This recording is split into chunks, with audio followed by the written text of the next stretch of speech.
반갑습니다. 이번에는 질문에 답하는 시간이 되겠습니다. 어떤 질문이냐면요. 100세 인생들을 얘기하는데 100세뿐이 아니라 120세까지 산다 그러는데 100세 인생들을 얘기하는데 불교에서 보는 장수의 비결은 무엇일까요? 이제 오래 사는 데 대한 불교에 나오는 경전의 말씀, 부처님의 말씀이 뭐 있습니까? 그럼 불교적으로 하면 어떻게 해야 됩니까? 그런 질문이 올라와 있는데, 근데 우리가 그래서 장수 그러면 100세까지 살고 120세까지 산다는 이제 얘기들이 나오는데, 덮어놓고 오래 산다는 것에만 우리가 이제 가볍게 생각할 게 아니라 오래 살되 건강하게 오래 살고 또 건강하게 오래 살되 같이 부를 누리고 이렇게 만족하게 살 수 있는 그런 삶을 살아야지. 그냥 목숨만 부지해서 오래 살면 뭐합니까 그게. 잘못하면 지옥 같은 삶이 될 수 있죠. 그러니까 같이 어우러서 오래 살고 건강하고 복받고 잘 사는 길, 이것을 일반론에서 얘기하는 것과 비교를 해서 그 다음 불교에 사는 얘기와 두 가지를 곁들여서 비교하면서 이 시간 질문에 답하고자 합니다. 일반론에 들어가면 먼저 여러분 잘 아시는 벤자민 프랭클린이 있지 않습니까? 프랭클린 한 말 중에 이런 얘기가 나오더라고요. 건강을 유지하는 것은 자신에 대한 의무이고 또한 사회에 대한 의무이다. 이게 이제 벤자민 프랭클린이 한 말이에요. 근데 전에 이제 제가 들은 얘기가 무슨 얘기냐면은 우리나라 의사가 그 여행할 길이 있어서 이제 이렇게 독일을 갔었다고 그래요. 그 독일 가가지고 이제 질병이 조금 있었던 모양이야. 아마 그랬더니 거기서 이제 독일의 이제 의술도 상당히 이제 많이 좋은 그런 평을 받고 있으니까 병원에 갔었더래요. 이제 의사가. 자기 이제 직업도 밝혀지겠지 가서 이제. 그랬더니 진단을 받고 오는데 의사가 이제 마주 앉아가지고 이제 의사가 상담을 하는 과정에서 무슨 얘기냐면 당신은 치료를 받을 자격이 없습니다. 그러더라는 거야. 아니 치료를 받을 자격이 없다는 지가 왔지 않습니까? 그랬더니 의사로 하여금 치료를 받게 될 그 과정에서 보면은 정부의 지원도 있고 또 모든 사람들이 많이 기다려 있는데 선택해서 치료를 받으려고 그러면은 환자의 자격이 있어야 되지 않냐. 제가 왜 자격이 없습니까? 저 왔지 않습니까? 그랬더니 당신은 자기 몸 관리를 잘못해가지고 너무 비만해져가지고 거기서 오는 병인데 그건 당신이 조절할 수 있는 거 아니에요. 그 몸을 살찌게 만들어가지고 의료의 힘을 빌리려고 병원 찾아오면 다른 사람에게도 해가 되는 얘기고 나라에도 누를 끼치는 일 아닙니까? 그러니까 살 빼가지고 오세요. 그냥 내쫓겠다는 거예요. 그러니까 참 우리가 생각해 볼 문제예요. 그러니까 벤자민 프랭클린이 얘기했듯이 건강을 유지하는 것은 자신에 대한 의무이고 또한 사회에 대한 의무이다. 그러니까 건강을 마음대로 하는 건 사회에 이제 반하는 그런 일이라는 거예요. 그리고 또 그다음에 스위스의 교육자 있잖아요. 페스탈로시 여러분 다 하지 않습니까? 그게 무슨 말을 했냐면 건강한 몸을 가진 자가 아니고서는 조국에 나라에 충실한 자가 되기 어렵고 좋은 아버지, 좋은 아들, 좋은 이웃이 되기 어렵다. 그러니까 이게 당신 몸이 하나가 당신 마음대로 한다고 해서 당신 혼자만의 건강을 생각하지 말고 나라도 생각하고 또는 좋은 아버지, 자식도 생각해보고 좋은 아들이 되냐, 좋은 아버지가 되냐 모두 건강을 유지하는 것이 상당히 중요하다. 이게 건강이 얼마나 중요한가 하는 거를 이건 객관적으로 보는 그런 좋은 얘기가 아닌가 싶어서 이제 벤자민 프랭클린과 페스탈로치의 얘기를 먼저 소개해 드렸고 그 다음에 조금 웃기는 얘기 같은 얘기를 하나 시간 뽑아왔어요.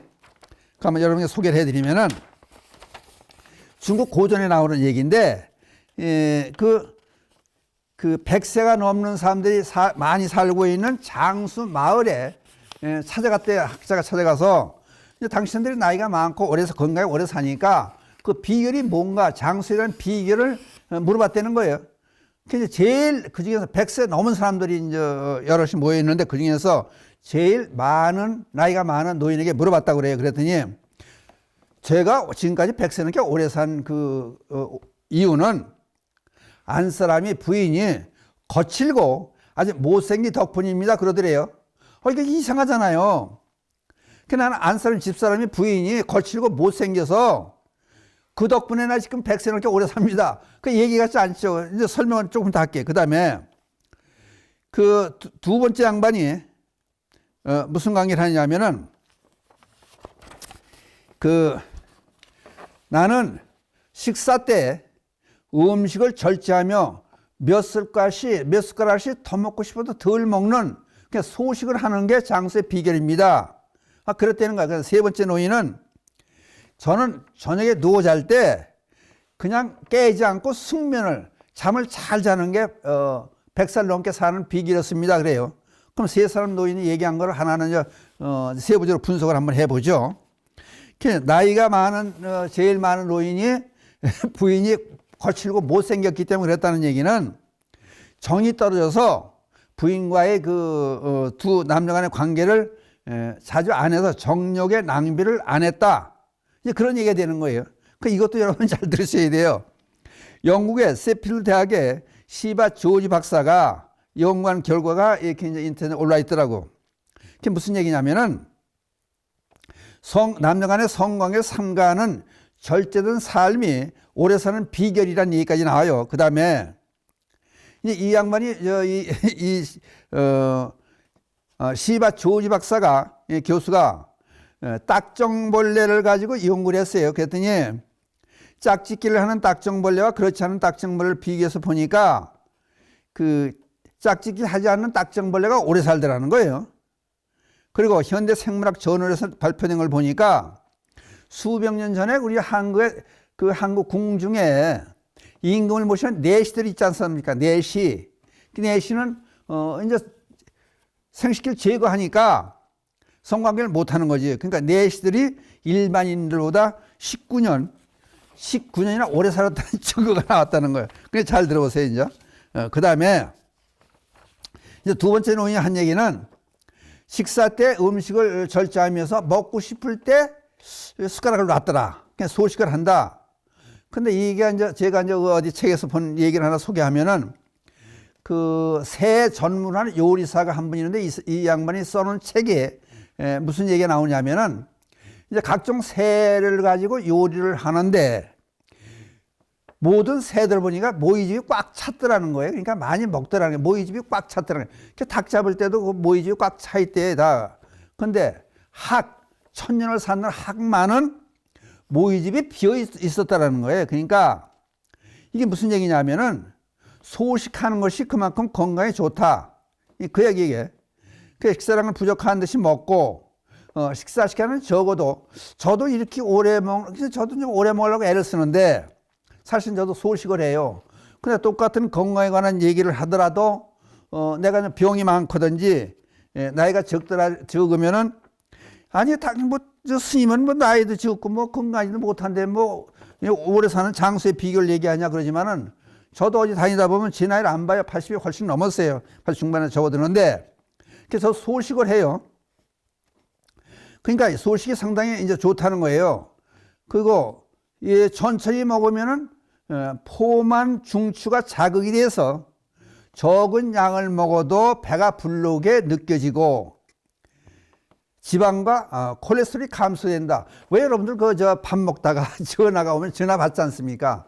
그럼 전화 받고 나서 10분, 20분 얘기하다가 이제 5분이고 10분 얘기하다가 다시 밥 먹으려면 밥맛이 떨어지잖아요. 그러니까 그 밥 먹는 시간이 한 20분 요 사이에서 먹어야지 기간이 오래 가면은 먹은 것이 포만감이 생긴다는 거. 그래서 입맛이 떨어진다는 얘기예요. 그러니까 한번 좀 생각해 봐야 돼요.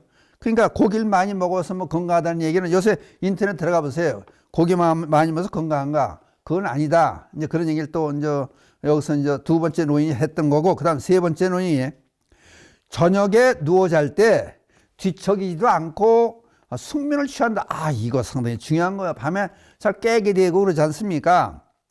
근데 사람이 자다가, 여러분들 이런 얘기 들어보셨는지 몰라요.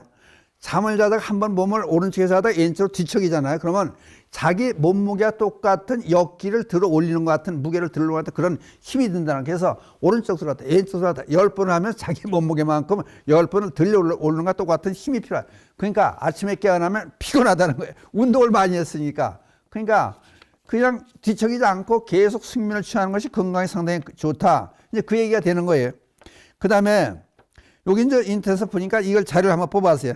잠잘 때 우리 몸이 하는 일이 어떤 일들인가, 이걸 보면은 여러분들 이해가 갈 것 같아서 이제 말씀을 드려요. 첫째, 체온이 떨어진다. 1도에서 2도의 체온이 떨어진다는 거예요. 그러니까 방에 너무 뜨겁게 해서 온도가 높아지면은 숙면을 취하지 못한다는 거예요. 사람 체질에 따라서 틀려지겠지만은. 그 다음에 두 번째, 안구가 움직인다는 거예요. 밤에 잠잘 때 생각을 하면 눈이 막 움직이는 거예요. 그 아침에 일어나면 눈이 뻑뻑해지는 거예요. 그냥 나이 든 사람들은 대개 아침에 일어나서 그 점액, 인공 눈물을 넣게 되는 이유가, 뻑뻑한 이유가 밤새도록 눈이 움직여진다. 그 얘기를 하는 거예요. 그 다음, 두뇌가 활동한다. 밤 동안에 기억력이 형성이 되고, 이렇게 낮에 있었던 일을 통합하는 일을 한다. 기억이 살아난다는 거예요. 두뇌 활동을 해서. 그 다음에 네 번째, 혈압이 낮아진다. 숙면을 취하지 못하면 그 대신 고혈압이 생기는 거예요. 그러니까 밤에는 혈압이 낮아진다. 그 다음 소화가 느려진다. 전에 대장 검사를 하러 병원에 갔다가 아니 물을 잔뜩 먹여놓고 화장실 자꾸 하게 되니까 피곤하니까 들어놓으세요. 제가 침대 들어놓았더니 간호사가 와가지고 선생님 누워 계시면 안 된다고 돌아다니시라고, 누워 있으면은 위도 잔다는 거야. 기능을 못 한다는 거야. 그러니까 마찬가지로 소화가 밤에 느려진다는 거야. 그러니까 잠자기 몇 시간, 4시간, 5시간 전에 밥을 먹어야 된다는 거예요. 그러니까 저녁을 일찍 먹는 것이 건강에 도움이 된다. 그런 얘기가 나오는 거예요. 그러니까 지금 하는 얘기는 잠잘 때 얘기를 이제 빌어서 하지만은 만수무강하는 얘기를 지금 여기 곁들여서 하는 거예요. 그 다음, 근육이 만들어진다. 근육의 회복과 재생이 계속 밤에 자는 때 이루어진다는 거예요. 근육이 밤에 만들어진다는 거예요. 그 다음에 이제 7번째, 머리카락이 자란다. 그래서 저는 매일 면도를 아침마다 하는데 저녁보다 밤 사이에 상당히 머리도 길어지고 수염도 자라고 그래요. 그러니까 밤 자는 동안에 머리카락이 자란다. 그 다음에 8번째, 신장 기능이 느려진다. 그러니까 이제 신장 기능이 느려지니까 아침에 새벽에 일어나는 분들이 대개 이제 화장실 가려고 소변 보려고 가는 이유가 그런 데서 있다. 이제 그런 얘기들을 한 거예요. 그러니까 지금 여러분께 드리는 말씀 일반론에서 장수하고 오래 사는 비결을 얘기하는 거예요. 그 다음 세계 3대 장수촌인 에콰도르에 빌카 밤바 마을이라고 있다고 그래요. 근데 여기서 126세까지 아주 건강하게 오래 산 노인에게 장수에 대한 비결을 물어봤어요. 그랬더니 나는 열심히 일을 한다. 그 다음 많이 걸어 다닌다. 그 다음에 세 번째, 남을 사랑한다. 다른 사람을 전부 긍정적이만 살아간다. 단 여자에게 마음을 뺏기자. 아까 그런 말에서 했지 않습니까? 제일 오래 산 사람이 부인이 못생기고 추하게 생겨서 가까이 안 하기 때문에 오래 살았다는 얘기가 일맥상통하는 얘기예요. 126살 먹은 노인분이 여자에게 마음을 빼앗기지 않는다. 그 대신에 다른 사람 모두를 사랑한다. 첫째, 이제 그러다 보면 환경이 그만큼 중요하다는 얘기예요. 공기가 맑고 자연환경이 좋아야 되고 물이 좋고, 물이 좋은 물에서 나트륨이나 칼슘 등 무기질이 풍부한 그런 물을 먹어야 된다. 그 다음 공유를 주로 하는 자연식이 상당히 좋다. 지방질을 먹지 않는 것이 장수의 비결에 들어간다. 그 다음 스트레스를 받지 않는다. 낙천적인 성격이 돼야 되는데 이게 스트레스 안 받을 수가 없죠. 세상 살다 보면은. 그냥 스트레스를 대수는 받지 않고 둥글둥글 살아가는 방법이 불교에서 많이 있잖아요. 염주를 돌린다든지 경전을 읽는다든지 기도를 한다든지 절을 한다든지 그런 방법으로 스트레스를 감수하는 방법도 있습니다. 그 다음에 이제 불교의 입장으로 들어와서 이제 얘기를 이제 해봐야 되겠죠. 그럼 불교에서 이제 사람뿐이 아니라 세상 만사 존재하는 모든 것들의 이제 사상 4가지로 한 단면을 펴요. 그러면 생주 이멸 그래요.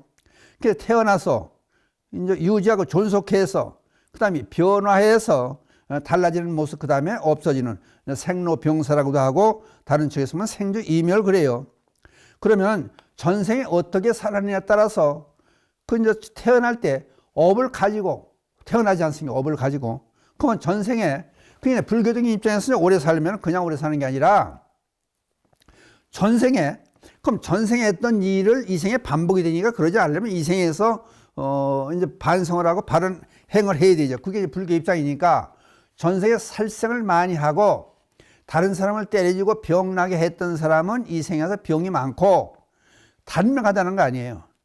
그러니까 전생에 살생을 많이 안 했어야 장수한다 그 얘기 되는. 그러면 보세요. 대기업하는 사람들, 병원을 수십 개 가지고 있는 사람들, 뭐 삼성그룹을 얘기해 좋고 뭐 지칭하는 건 좀 이상하지만은 병원 의사가, 유명한 의사가 수백 명이나 되고 병원이 있지 않습니까? 돈이 얼마든지 있고 그런데 일찍 죽는 게 병원이 뭐 없어 죽습니까? 의사가 뭐 좋은 의사가 없어 죽습니까? 돈이 없어 죽습니까?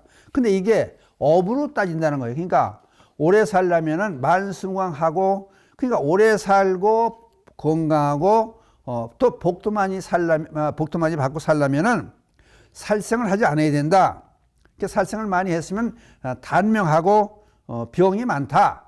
그러니까 뭐 그걸 이게 돌려보면 이 생에 와서 그러면 계속 이제 그게 살생한 참회를 하는 방법도 좋은 방법이 되겠죠. 살생을 전생에 많이 했다 그러고 가족들이 공업을 지어서 같이 태어나니까 가족들이 병이 많은 사람들은 그러면 이제 방생을 해야죠. 그 방생에서 물고기 방생도 물론 좋지만은 인방생이 중요하죠.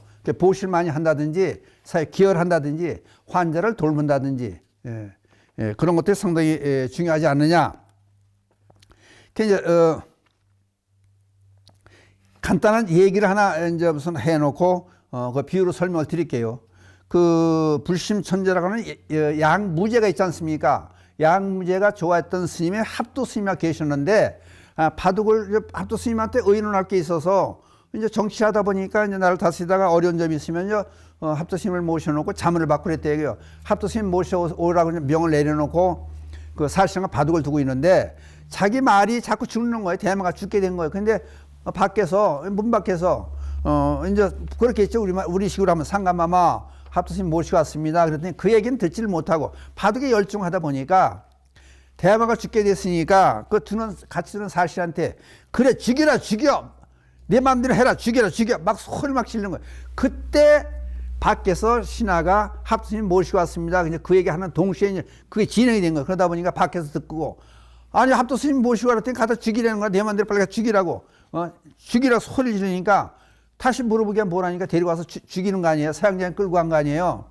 그 합도 스님을 서양 집행을 하려고 보고 하신 말씀이 있으면 마지막 말씀 하세요. 그랬더니 합도 스님이 그런 얘기를 하잖아요. 마지막 하실 말씀이 없습니까? 그랬더니 나는 업을 받아들여서 내가 죽는 걸 그냥 달게 죽겠다. 그 대신에 왜 그러냐면은 내가 과거 전생에 농부를 있을 때 괭이로 땅을 일구다가 파다 보니까 군뱅이를 실수로, 나 군뱅이 있는지 몰랐다. 사실은 죽이려고 그래 죽인 게 아니라 꽃괭이로 땅을 파다 보니까 군뱅이를 죽였다. 그게 실수로 죽인 것이다. 근데 그 실수로 죽인 그 군뱅이가 지금의 양무제다. 그러니까 이제 합도 스님 얘기가 그 군뱅이를 죽이려고 죽인 게 아니다. 실수로 죽였으니까 내가 그 업을 실수로 받아서 내가 죽게 되는 것이다. 그게 이제 황제가 날 죽이려고 죽인 게 아니라 실수로 바둑두다 죽여라 실수로 날 죽인 거다. 그러니까 실수로 전생에 업을 저질렀으니까 나도 실수로 내가 죽임을 당하는 것이다. 그러니까 이렇게 실수란 것도 이렇게 그 업을 받는 건데 여복하면은 살생을 하고 일부러 살생을 하고 취미로 낚시하고 사냥하고 일부러 죽이는 사람들이 그런 사람들은 이번 생이라든지 다음 생에 반드시 단명한다든지 오래 살고 싶어서 살 수가 없는 거죠. 그러니까 불교적인 입장에서 한번 우리 모두가 생각을 해봐야 되는 게 또 한 가지는 그 열반경에 보니까 장수의 비결이라는 게 나와요. 열반경에. 거기에 그러면 장수를 하려면 어떻게 해야 되느냐? 사무량심을 닦아서 수행해라. 그럼 사무는 자비희사예요. 자비희사. 그럼 다른 사람 즐겁게 해주고, 괴로운 사람들을 건져주고, 모든 사람 기쁘게 해주고, 그 다음 너 아는 사람이라고 해서 잘해주는 게 아니라 모두 평등하게 하라. 그러니까 이거 한마디로 자비를 실천하라. 그러니까 자비를 실천할 때 어떤 자비를 실천하느냐? 무연자비, 인연이 없다고 생각하는 그 관계에 있어도 자비를 베풀어라. 그러니까 이제 한마디로 자비를 베풀어서 복을 많이 짓고 그래야 건강하게 오래 살 수 있고 다른 사람에게 죽임을 당하지 않는다. 그 자비를 실천하라. 그러니까 일반론에서도 얘기를 많이 했지만 그보다 중요한 것은 불교적인 입장에서 보는 게 그러니까 원인을 우리들은 모르고 있지만은 왜 태어난 사람이 어려서 죽고 일찍 죽느냐? 전생에 업을 잘못된 살생을 지었기 때문이다. 그러면은 이 생에서 살려주고 다른 사람을 위해서 봉사하는 그런 자비 실천을 하는 것이 결국은 장수하고 사는 것이다. 그냥 단순하게 맨 처음에 얘기했듯이 오래 사는 것만이 다는 아니지 않느냐? 그럼 건강에 오래 살아야 되고 또 건강에 오래 살면서 복도 많이 받아야 그래야 여유로운 삶을 살아서 제대로 된 삶을 살지 않겠느냐. 그 얘기 되는 거예요. 그래서 오늘은 장수 비결에 대한 말씀을 여러분께 질문에 답하는 그런 뜻으로 말씀을 드렸습니다. 그러니까 한 번쯤 생각하시고 제가 이제 마지막 드리고 싶은 말씀은 불교적인 입장을 한 번씩 생각해 보시고 사회에 기여하는 모든 사람의 도움을 주는 그런 삶이 장수하고 오래 사는 그런 삶이 된다. 그 말씀 마지막으로 말씀을 마치기로 하겠습니다. 그리고 밑에 나가는 개성을 읊조리는 것으로 이 시간을 마치기로 하겠습니다. 불보살님 자비감이 늘 함께 하셔서 이 땅이 불국 정토가 되어지이다. 나업을 나오범 남은 승. 감사합니다.